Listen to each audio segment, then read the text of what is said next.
교시입니다. 지난 시간에 지구계에 대해서 배웠었어요. 그죠? 지구계. 지구계 안에 지구계를 구성하는 5가지 요소가 있었어요. 뭐가 있었나요?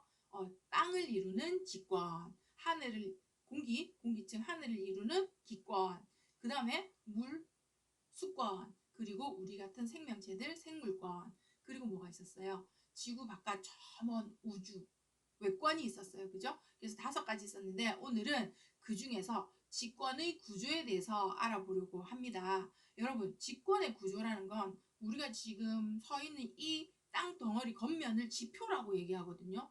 그 지표 안에 중간 지구 가장 중심까지 큰 구로 지구가 이루어져 있잖아요. 반지름이 6,400km 정도 되는 커다란 구로 만들어져 있는 이 지구 속은 어떻게 생겼는지 내부 구조부터 우리가 같이 알아보면 어떨까 하네요. 자, 그래서 지구 내부 구조를 바로 보려고 하는데 그렇게 큰 지구의 구조를 우리가 어떻게 알아볼 거냐고요.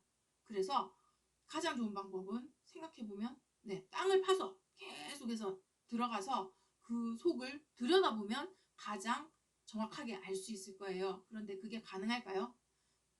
가능하지 않죠. 왜요? 지구 땅으로 들어가면 압력도 세지고요. 그리고 온도도 엄청 높아져요. 여러분들 땅 속에 마그마 막 부글부글 끓는 거 이런 거 보셨죠? 그렇게 뜨거운 아이들이 있는데 우리가 들어가서 뭘 관찰할 수가 없을 것 같죠. 네. 그래서 우리는 화산이 폭발하는 방법들을 기다렸다가 그 화산 속에서 나오는 물질들을 조사하는 방법도 있어요. 금방 말한 땅을 파서 들어가는 것과 화산 내부에서 폭발되어서 나온 물질을 조사하는 방법, 이런 건 직접적인 방법이라고 얘기할 수 있고요. 지구 내부 구조에서 여러분들이 직접적으로는 알 수 없지만 간접적으로 알 수 있는 방법도 있어요. 그게 바로 뭐냐면 지진이 일어날 때 생기는 파동, 지진파에 대해서 알아보는 거예요. 제가 칠판에 간단하게 정리했으니까 한번 보시고 교과서의 과정으로 들어가진 않지만 지진파의 그 내용에 대해서도 조금 알아보면서 지구 내부 구조가 어떻게 나뉘어지게 되었는지 우리가 들어볼 거예요. 끝까지 영상 봐주시고 구독과 좋아요 눌러주세요. 자, 그럼 지금부터 시작하겠습니다. 자, 보시면요. 지구 내부 조사 방법에는 직접적인 방법과 간접적인 방법 2가지로 나뉩니다. 첫 번째, 직접적인 방법 중에 가장 정확한 방법 뭐예요? 땅속 깊이 구멍을 뚫어서 직접 지구 내부 물질을 들어가서 보는 거예요. 조사하는 거예요. 그렇게 구멍을 뚫어서 직접 들어가서 볼 수만 있으면 얼마나 좋겠습니까? 요건 좀 실현 불가능이긴 해요. 어느 정도까지는 가능하겠죠. 뭐 특별한 로봇이나 아니면 감지 카메라 같은 걸 만들어내서 계속 판다고 해도 사실상 6,400km라는 거리는 엄청난 거잖아요. 그래서 쉽지 않을 거라고 생각합니다. 어쨌든 이렇게 땅을 파서 속을 들여다보겠다 해서 시추법이라고 얘기를 합니다. 시추. 네. 그래서 땅을 파가지고 그 속을 보겠다. 직접적인 방법. 그런데 불가능하겠죠. 그 다음 2번째, 화산이 폭발할 때가 있잖아요. 그죠? 그래서 화산이 폭발하면 어떻게 돼요? 땅 속에 있던 물질들이 마그마처럼 퍼져 올라가면서 화산가스, 화산 쇠설물, 화산재 뭐 이러면서 용암으로 또 땅을 흘러내리는 물질들로 나오잖아요. 그런 지구 안에 들어있던 물질들이 화산 폭발에 의해서 밖으로 나왔을 때 우리가 그 물질들을 조사하는 방법, 그걸 뭐라고 하느냐? 화산 분출물 조사라고 해요. 화산 분출물, 화산에서 뭐 되었다? 분출되어서 나왔다 하는 거죠. 그래서 화산 분출물 조사라고 얘기할 수 있어요. 꼭 뭐가 있어야 돼요? 화산이 폭발해야 돼요. 화산이 폭발할 때 나오는 지구 물질을 조사하는 방법이랍니다. 자, 이런 경우는 직접적으로 우리가 들여다보는 것이잖아요. 그래서 직접적인 조사가 되는데 사실 이게 어렵잖아요. 그죠? 그리고 어느 정도 깊이가 저 땅속 끝 6,400km의 반지름 안에 있던 물질이 튀어나온다는 보장을 할 수가 없지 않습니까? 그래서 이것도 좀 한계가 있어요. 그래서 지구 내부 구조를 알게 되는 부분에서는 이 아이가 도움을 줍니다. 지구 내부로 전달되는 뭐를 조사합니까? 지구 내부로 전달되는 지진파를 분석해요. 지진파가 뭐예요? 여러분, 지진파는 지진이 발생할 때 막 사방으로 진동이 생기죠. 그래서 막 집도 흔들리고 나무도 흔들리고 뿌리채 뽑히기도 하고 건물이 무너지기도 하고 그렇게 진동이라는 물리적인 힘이 막 움직여서 우리에게 전달이 되는데 그때 움직이는 이 진동을 지진파라고 얘기를 해요. 그래서 이 지진파를 분석합니다. 그래서 간접적인 방법, 지진파 조사 방법이 있어요. 지진파를 조사하는데 지진파를 조사하기 위해서는 무엇이 일어나야 된다고요? 지진이 일어나야 돼요. 지진은 여기 말한 것처럼 지구 내부에서 발생한 충격, 어떤 힘, 에너지에 의해 가지고 땅이 흔들리는 현상을 우리가 뭐라고 하죠? 지진이라고 하죠. 여기까지는 중학교 과정에 나오는 내용이고요. 그래서 이 지진파를 가지고 지구 내부를 조사를 할 수 있었어요. 그 이야기를 계속해서 해드릴게요. 조금만 더 기다려주세요. 자, 여기 이제 지진파에 대해서 간단히 잠깐 얘기할 텐데 이 지진파에 대해서는 이 밑에 내용은요 교과서에 특별히 안 나와요. 예전에는 나왔었는데 지금은 안 나오지만 이 부분을 좀 알고 있으면 여러분들이 지구 내부 구조가 어떻게 해서 이렇게 나뉘어졌는지에 대해서 이해하기가 좀 쉽거든요. 그래서 제가 한번 넣어봤어요. 그래서 들어보시기만 하고 어차피 수업 시간에 하는 건 열심히 듣고 제 거는 여러분들이 복습하든지 예습하든지 할 때 써먹을 영상이잖아요. 그죠? 그래서 어차피 시험하고는 크게 상관은 없지만 여러분들한테는 도움이 될 것 같아서 제가 설명해 드리려고 해요. 윗부분은 좀 아셔야 돼요. 여기 보면 지진파 특징이 나오는데요. 지진파의 특징은 지진파는 그 통과하는 물질의 뭐에 따라 지진파가 이렇게 이제 통과하잖아요. 그럼 지진이 막 일어날 때까지 어딘가 힘이 발생해서 쭉 통과해서 갈 건데 그 통과할 때 그 물질, 매질이라고 얘기하는데 그 물질이 통과하는 물질의 성질이 달라지면요. 그러면 어떻게 되느냐? 반사를 할 수도 있어요. 에너지가. 그리고 또 꺾이는 거, 굴절을 할 수 있어요. 그리고 반사나 굴절을 하게 되면 가던 속도가 달라집니다. 그래서 뭐가 달라진다? 속도가 달라질 수 있어요. 속도. 자, 그래서 물질의 성질이 바뀌면 통과하는 물질의 성질이 바뀔 때마다 반사 굴절하면서 속도가 바뀌어질 수 있다는 게 지진파의 특징이에요. 그걸 알고 그 다음에 이제 지진파 종류를 한번 볼게요. 이 부분은 교과서에는 안 나옵니다. 자, 지진파의 종류에 P파, S파, L파라고 할 수 있어요.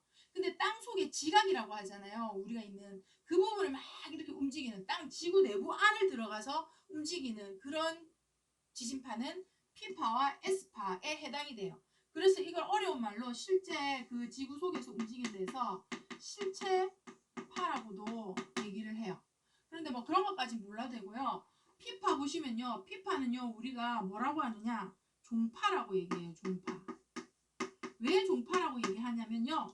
진행 방향을 보면 지진이 일어나서 쭉 가는데 흔들리는 방향, 진동 방향이 진행 방향과 진동 방향하고 진행 방향이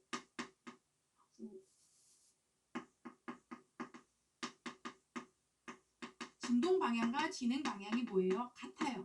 그래서 흔들릴 때 어떻게 흔들려요? 이렇게 흔들린다는 거죠. 옆으로 좌우로 흔들흔들 한다는 거죠. 그래서 진동 방향이 진행 방향을 진동 방향이 따라가죠. 이렇게. 그래서 따를 종자를 써서 종파라고 얘기를 하는 거예요. 속도 빠를까요? 안 빠를까요? 빨라요. 옛날에 선생님이 올 때는 5에서 7km per second. 그 다음에 좀 지나서 6에서 뭐 8km. 그리고 요즘에는 6에서 8이라고도 하고 7에서 8이라고도 하고 6에서 7이라고도 하는데 저는 일단 6에서 7km per second라고 할게요. 1초에 6에서 7km, 8km까지 간단 말이에요. 엄청 빠르죠. 그런데 요 통과 물질은 뭐가 있느냐? 이 친구의 통과 물질은 고체 다 통과해요. 그리고 액체 상태인 물체도 다 통과해요. 그리고 기체도 통과해요. 고체, 액체, 기체 다 통과해요. 얘는. 그런데 진폭은요. 이렇게 가니까 진폭이 크지가 않겠죠. 그래서 작아요. 피해량도 세 가지 중에서는 작아요. 그래서 작아. 그 다음에 에스파 보시면요. 에스파는요. 어떻게 되느냐. 진동 방향하고 진행 방향. 흔들거리는 진동 방향하고요. 진행 방향하고요. 서로 수직 관계. 얘는 이렇게 흔들렸다면 얘는 이렇게 흔들린단 말이에요. 이렇게. 가면서 이쪽 방향으로 가지만 이렇게 흔들리고 있다는 거예요. 그게 이쪽으로 가니까 이렇게 가는 것처럼 보이겠죠. 그래서 가로지른다 해서 이 파동을 우리는 횡파라고도 얘기합니다. 건너다 할 때, 횡단하다 할 때 횡파라고도 얘기를 합니다. 이 아이들이 이제 지각 아래로 막 이렇게 땅속을 파고 들어가는 아이들이에요. 그리고 이 친구는 표면에서 P파와 S파가 섞여 있는 느낌이에요.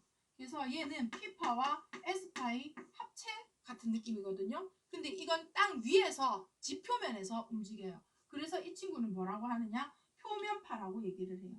무슨 파? 표면파. 자, 그러면 여기서 그냥 옆으로 같은 방향으로 가는 거랑 이거랑 누가 속력이 더 빠르겠어요? 이 친구가 당연히 속도가 늦고 이 친구가 빠르겠죠. 그래서 이 친구는 3에서 4km 정도 돼요.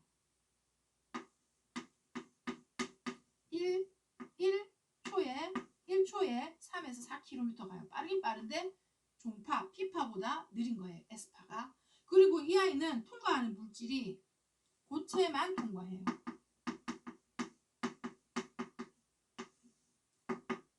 고체만 통과해요. 고체만. 온니 고체. 네. 고체만 통과해요. 고체만. 자, 그리고 다른 건 통과하지 못해요. 그리고 L파 같은 경우는요. 표면파고요. P파와 S파가 복합이 되어 있고요. 그리고 속력은요. 2에서 3km. 더 느려졌죠. 파. 그래서 막 가면서 흔들리고 이러니까 막 복잡하잖아요. 그죠? 그래서 2에서 3km 정도 1초에 갑니다. 그리고 이 친구는요. 지표면에서 통과해요. 그래서 표면파라고 얘기해요. 지표면에서만 지나갑니다. 자, 그리고 진폭의 피해를 보시면 보통 진폭이 크면 피해가 크고 진폭이 작으면 피해가 작거든요. 그럼 여기는 어떻게 되느냐? 여기는 진폭이 어때요? 중간이겠죠. 중간인데 피해는 뭐예요? 큽니다. 피해는 크고 여기는요. 여기는 진폭도 큽니다. 그리고 피해도 큽니다. 그래서 이런 특징들이 있어요. 여기서 여러분들이 좀 기억해 놓아야 할 게 뭐냐면 고체, 액체, 기체를 다 통과한 아이가 종파인 P파다. 속력이 6에서 7km다. 기억해 주시면 좋아요. 시험에 나오든 안 나오든 알아두시면 좋다고요. 그 다음에 S파는 횡파라고 부르고 3에서 4km 속력에 고체만 통과하더라. 그러면 액체 통과해요? 못해요? 못해요. 기체 통과해요? 못해요. 고체만 통과하더라 하는 거 알아주시면 좋겠어요. 그래서 P파, S파를 좀 기억해 주시면 좋겠어요. 그러면 이 P파, S파로 우리는 지구 내부를 알아볼 수 있었거든요. 그건 어떻게 알게 되었는지 칠판 지우고 다시 정리해서 알려드릴게요. 또 기다려주세요. 그러면 지구가 어떻게 내부 구조를 지진파에 의해서 알게 되었는지를 제가 얘기를 해드릴게요. 그 모호로비치치라는 안드리아 모호로비치치라는 이름이 좀 특이하죠. 유고슬라비아 현대 지진학의 아버지라 불리우는 그런 과학자가 있었는데 이 사람이 지진파라는 걸 처음 발견해서 이제 측정을 하게 됐거든요. 이제 그 사람이 지구 내부의 지진파를 이렇게 측정을 하게 돼요. 측정을 처음 하게 됐는데 그 모호로비치치라는 분이 지진파 P파가 아까 속도가 얼마였어요? P파 종파라고 했고 6에서 7km/s. 그 다음에 S파는 뭐였죠? S파는 그보다 속력이 이렇게 갔잖아요. P파는 이렇게 갔고 그죠? 그래서 P파는 이렇고 S파는 3에서 한 4km/s 1초에 3, 4km 1초에 6, 7km를 진행해서 갈 수 있다라고 알고 이제 측정을 하게 되었어요. 그래서 P파, S파가 지구 내부를 뚫고 이제 들어가는 모습을 봅니다. 그러다가 알게 된 게 P파는 제가 파란색으로 썼으니까 파란색으로 해볼게요. 속력이 6에서 7이라고 했잖아요. 6에서 7 지구 내부 이쪽이 뭐예요? 땅 깊이에요. 여기가 지표예요. 지표. 여기가 지표고 여기가 뭐예요? 지구 중심이에요. 지구 중심 안쪽이에요. 그래서 쭉 깊이가 이렇게 돼 있고 옆으로는 2km/s, 4km/s 이렇게 속력이 지진파 속도를 이렇게 만들어 놓은 그래프 상에 이제 지진파가 움직이는 걸 볼 거예요. 제가 한번 그려볼게요. 6에서 7km의 속력을 가지고 있는 친구는 여기서 가다가 시작을 가다가 약간 끊긴 듯 좀 꺾이는 부분이 생겨요. 그래서 약간 멀리서 보면 줄어드는 듯 하면서 다시 속도가 올라가기 시작해요. 올라가서 최대 14까지. 그래프가 너무 그거한가요? 자, 14km/s. 네, 한 이 정도까지. 이렇게 툭 가다가 14km/s 쭉 올라가다가 툭 끊겨요. 툭 떨어져요. 툭 떨어져서 다시 한 6에서 7까지 속도가 다시 갑자기 줄어드는 듯 하다가 다시 여기서 속도가 조금 느리게 이렇게 올라가요. 이렇게 가다가 다시 여기서 딱 끊겨서 떨어지지 않고 여기서 약간 속도가 올라가면서 이렇게 굴절이 되면서 이렇게 올라가요. 속도가. 그래프 보이시나요? 네, 이렇게 그래프가 나타납니다. 누구가요? P파가요. P파가 그래요. 자, 그런데 이제 S파 가는 거 보세요. S파는요, 3에서 4km인데 여기서 이렇게 살짝 가는 듯 비슷하게 또 꺾이다가 속도가 이렇게 올라갑니다. 이렇게 올라가다가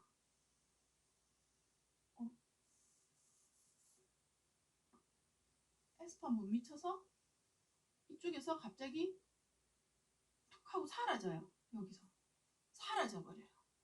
더 없어요. 그냥 툭 하고 사라져요. 이렇게 돼버린단 말이에요.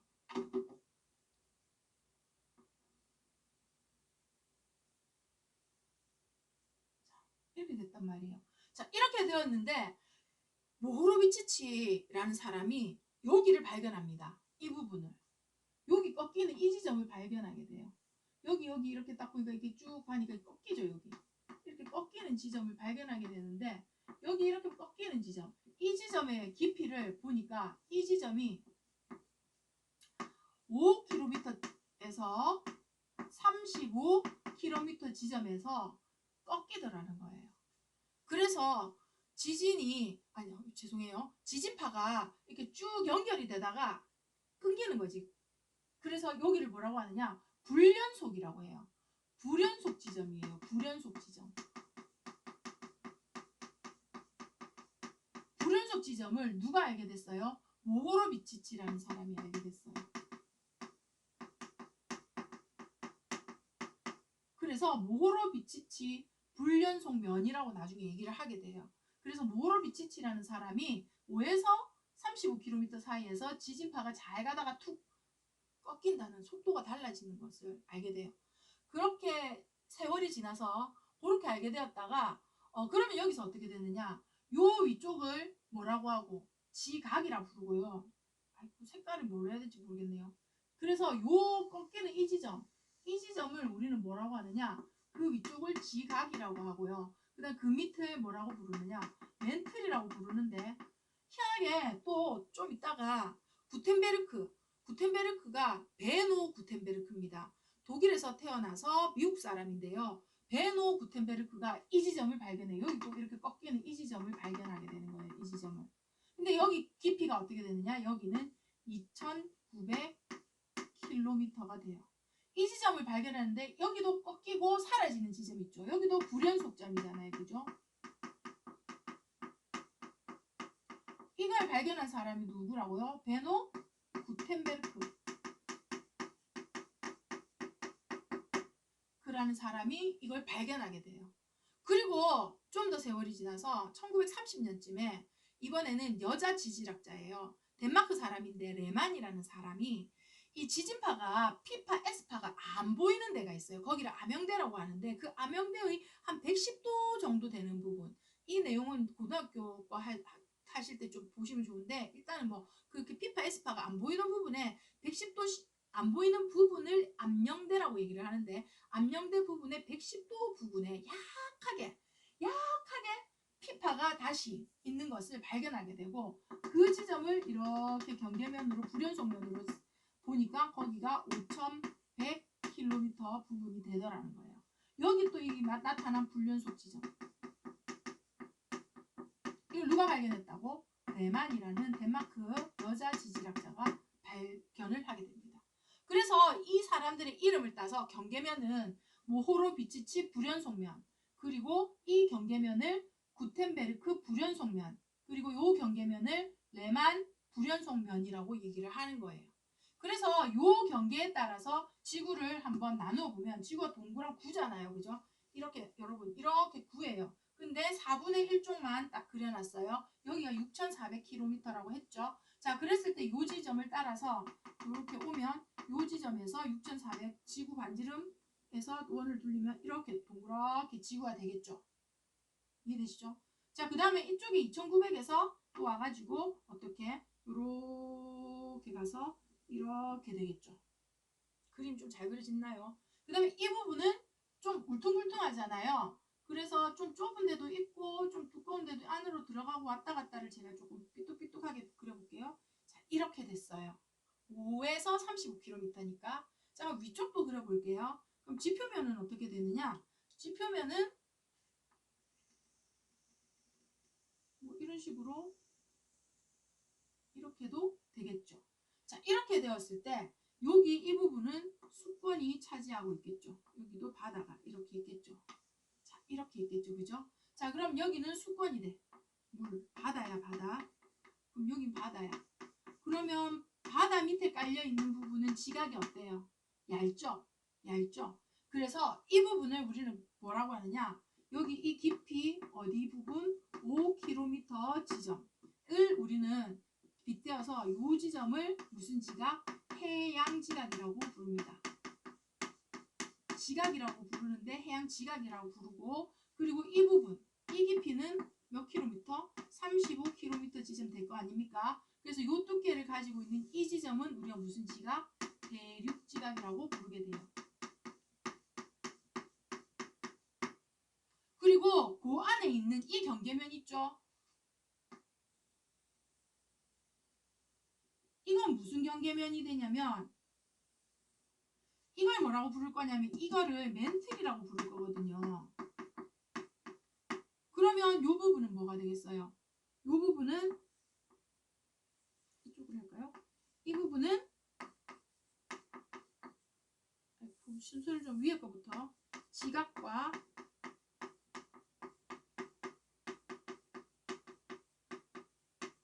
멘틀의 경계면.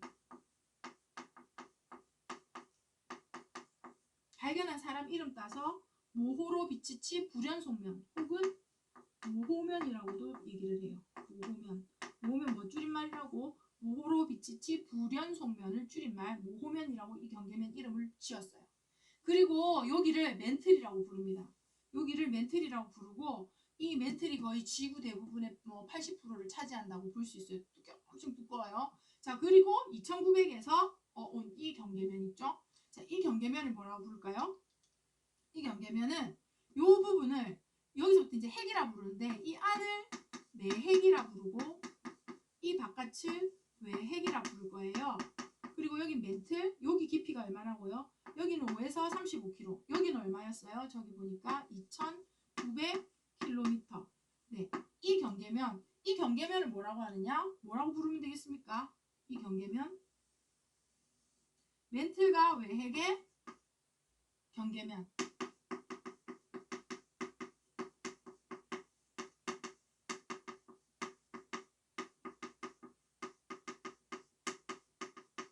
네, 누가 발견했다고? 구텐베르크가. 그래서 여기를 뭐라고 하느냐? 구텐베르크 불연속면. 줄여서 구텐베르크면. 불연속면이라고 얘기합니다. 자, 그 다음에 여기 이 부분은 아까 얼마였어요? 5,100km죠? 5,100km 요 안에 요거 레만이라는 사람이 약한 피파를 발견해가지고 다시 경계면 하나 더 만들어졌죠. 외핵과 내핵의 경계면. 여기 적을게요. 바로 이걸로 적을게요. 외핵과 내핵의 무슨 면? 경계면. 레만 불연속면 혹은 레만면이라고 얘기를 합니다. 자, 이렇게 했어요. 그래서 그래서 위에서부터 맨 위쪽이 뭐가 되었어요? 맨 위쪽을 지각이라고 부르죠. 지각. 그 다음에 그 아래쪽을 뭐라고 불렀죠? 멘틀이라고 부르죠. 멘틀. 그 아래쪽을 다시 뭐라고 불렀어요? 외핵이라고 부르죠. 그리고 그 아래쪽을 제일 안쪽을 뭐라고? 내핵이라고 불러요. 그래서 수직으로 위에서부터 지각, 멘틀, 외핵, 내핵 이렇게 지구의 내부 구조가 알려지게 된 거죠.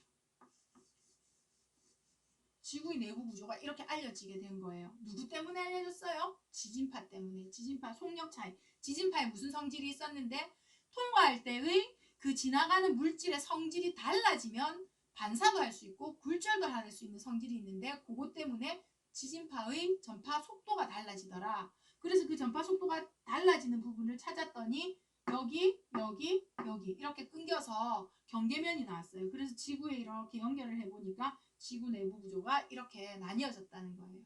자, 여기서 조금 더 덧붙이면 여기 지금 지각은 뭐로 이루어져 있어요? 지각은 뭐로 이루어져 있어요? 지각은 둘 다 우리가 알고 있죠. 걸어다니는 땅덩어리. 이거 뭐예요? 지각은 고체로 이루어져 있어요. 고체 상태. 그쵸? 그리고 멘틀은 뭐로 돼 있어요? 멘틀도 고체로 이루어져 있어요. 유동성이 있는 고체. 유동성이 있는 계열 상태의 그 고체가 있어요. 그래서 고체로 이루어져 있어요. 그런데 이 외핵은 보세요. 이렇게 가다가 S파가 없어졌잖아요.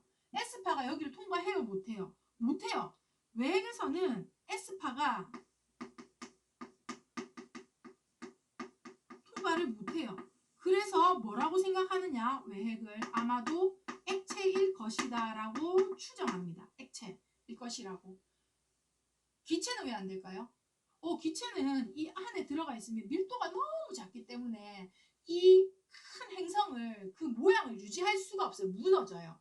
그래서 기체는 아닐 것이고 아마 액체일 것이다 라고 우리가 추정을 하는 거예요. 뭐 때문에? S파가 통과하지 못해서 여기 P파만 통과해서. 그리고 내핵은 다시 P파가 있는 것을 보아 이 집은 뭐다? 고체다. 고체 상태다 라고 생각을 하는 거예요. 내가는 아주 높은, 가장 높은 온도, 가장 높은 압력을 유지해야 되는 부분이거든요. 그래서 고체다 라고 생각을 하는 거죠. 피파가 지나가니까. 그래서 지구 내부 구조가 이렇게 나왔다는 거예요. 이해되십니까? 네, 그래서 이렇게 정리를 해봤는데 이쪽 부분은 사실 교과서에 나오지 않는 부분이지만 이쪽 부분은 여러분들이 충분히 알아두셔야 될 부분인데 뭐 킬로미터 깊이까지는 아시고 무슨 면 경계면까지는 모르셔도 되긴 해요. 그런데 알면 좋잖아요. 그죠? 그래서 여러분들 지구 내부 구조에 대해서 알아보았어요. 그러면 요 지구 내부 구조 다시 한 번 더 따로 수박 모양으로 한번 잘라서 정리해 보도록 하고 영상 마치도록 할게요. 자, 그러면 칠판 지울 동안 잠시만 또 기다려 주세요. 자, 그러면 칠판을 지웠어요. 자, 그러면 우리가 지구 내부 구조 지진파에 의해서 간접적인 방법으로 알아볼 수 있었다. 지진파는 통과하는 물질의 성질에 따라서 반사하거나 굴절하다가 속도가 바뀌니까 그 속도를 보고 맨 처음에 모호면 만들어냈고 기억 발견했고 구텐베르크면, 레만면 이렇게 해서 경계면을 3개를 만들다 보니까 층이 4개로 나누어지는 걸 알게 됐죠. 그래서 지구가 크게 지구가 이렇게 있다고 봐요. 지구가 이렇게 있다고 봤을 때 거기서 한 조각을 뜯어내는 거예요. 지구 반지름 뭐 이렇게 해서 좀 크게 제가 이렇게 그렸어요. 자, 그럼 여기를 6,400km 지구 중심이에요. 자, 그리고 맨 끝을 조금 확대해서 그려볼게요. 약간 튀어나온 부분 있고 줄어든 부분 있고 뭐 이런 식으로 될 거예요. 삐딱하게. 그죠? 자, 이렇게 되었을 때 이 부분을 우리는 뭐라고 하느냐? 지각이라고 얘기를 할 수 있어요. 지각. 그런데 여기는 어떻게 되느냐? 여기는 몇 킬로미터? 35km 평균 두께고 여기는 평균 두께가 얼마예요? 5km 두께예요. 두 개의 지각으로 나누어 볼 수 있어요. 자, 그럼 여기는 뭐라고 부른다? 여기는 35km 대륙 지각. 우리가 살고 있는 대륙 아시죠? 그 다음에 요 위에는 뭐가 있을까? 이렇게 수권이 분포하고 있고 좀 얇으니까 이렇게 아래로 떨어져 있겠죠? 이 친구는 해양, 바다 밑에 있으니까 이 지각을 뭐라 부른다? 해양 지각이라고 부릅니다. 자, 그러면 이 지각이라는 건 어떤 상태로 되어 있느냐? 상태는 뭐가 지나갔어요? P파도 S파도 다 통과했어요. 맞죠? 그래서 여기는 알다시피 뭐예요? 고체 상태입니다. 자, 그리고 두꺼운 건 대륙지각, 그리고 해양지각. 특징은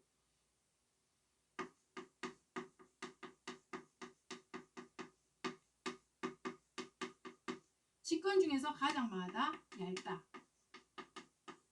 이렇게 되겠죠. 지각. 맨 첫 번째 위에 있는 내용이었어요. 그죠? 그리고 이 부분은 뭐라고 부를까요?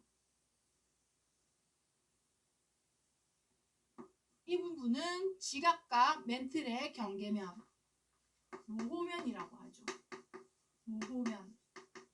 풀면 모호로 이치치 불연소면.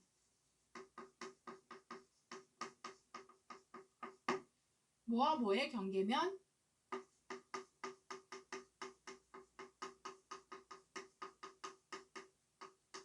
지각과 멘틀의 경계면이 될 거예요. 기억하실 수 있죠? 35km에서 5km 사이. 그 다음에 두 번째 이제 들어가시면 뭐가 나와요? 여기까지 흰색으로 할게요. 자, 요렇게 긁었어요. 자, 여기 뭐가 돼요? 2900km. 여기를 뭐라고 부릅니까? 여기를 우리는 멘틀이라고 부릅니다. 멘틀. 멘틀은 그럼 첫 번째 P파, S파 다 통과해요. 맞죠? 네. 그래서 다 통과하니까 이걸 뭐라고 한다? 고체 상태일 거다라고 얘기합니다. 자, 그 다음에 두 번째. 직권에서 전체 지구 내부 직권의 전체 대부분을 차지하는데 80%. 숫자는 안 외워도 돼요. 지구 전체의 80%. 다시 쓸까? 네. 직권 전체의 80%. 이 말은 직권의 뭐를 차지한다? 대부분을 차지한다. 그리고 지각보다 더 무거운 물질로 되어 있습니다. 자, 그 다음 2900은 뭐라고 했어요? 구텐베르크 면이라고 했어요. 그죠? 자, 그 다음에 그 밑에 하나 더 이렇게 나누면 여기가 5100km예요. 자, 여기 이 친구 뭐라고 부릅니까? 이 친구 외핵이라고 부릅니다. 그죠? 외핵. 외핵은요, 뭐가 통과합니까? P파만 통과. 그러면 S파는 통과해요, 안 해요? 통과 못해요. 통과가 안 됐어요. 그래서 이 친구를 무슨 상태라고 생각합니까? 아마도 액체라고 추정, 예상한다는 얘기죠. 그죠? 액체 상태라고 예상을 한다는 얘기예요. 요거 알아두셔야죠. 맞죠? 맞나요? 자, 그리고 여기 마지막 부분. 이 부분 뭐라고 합니까? 이 부분 내핵이라고 부르고 이 친구 여기에 약한 피파 있었어요. 그죠?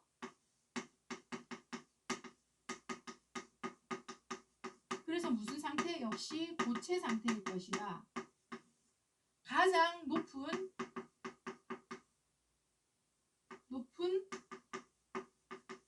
온도와 압력을 가지고 있어요. 네. 그래서 이런 특징이 있다는 거 아셔야겠죠. 그래서 위에서부터 뭐예요? 지각. 색깔이 참 많이 없네요. 이걸로 할게요. 자, 지각. 그 다음에 멘틀. 그 다음에 외핵, 내핵. 이게 우리가 알고 있는 직권의 무슨 구조예요? 내부 구조였어요. 그래서 요거 기억해 주시면 좋겠습니다. 자, 여러분 직권의 구조에 대해서 알아보았는데요. 다음 시간에도 또 재밌는 영상으로 가지고 올게요. 한 번 더 말씀드리지만 교과서에 있는 내용은 수업 시간에 빡시게 공부하시고요. 저는 여러분들의 자기주도 학습을 도와주는 플립 러닝 혹은 복습을 피드백을 도와주는 그런 영상을 만들고 있습니다. 여러분들 계속해서 많이 봐주시고 친구들한테도 좀 알려서 이왕 만든 영상 재미는 좀 없을지 몰라도 도움은 될 거니까 많이 많이 알려주셔요. 그래서 학원 안 가고도 과학 수업은 도움을 받을 수 있게 그렇게 되었으면 좋겠네요. 오늘 여기까지 루시였습니다. 안녕.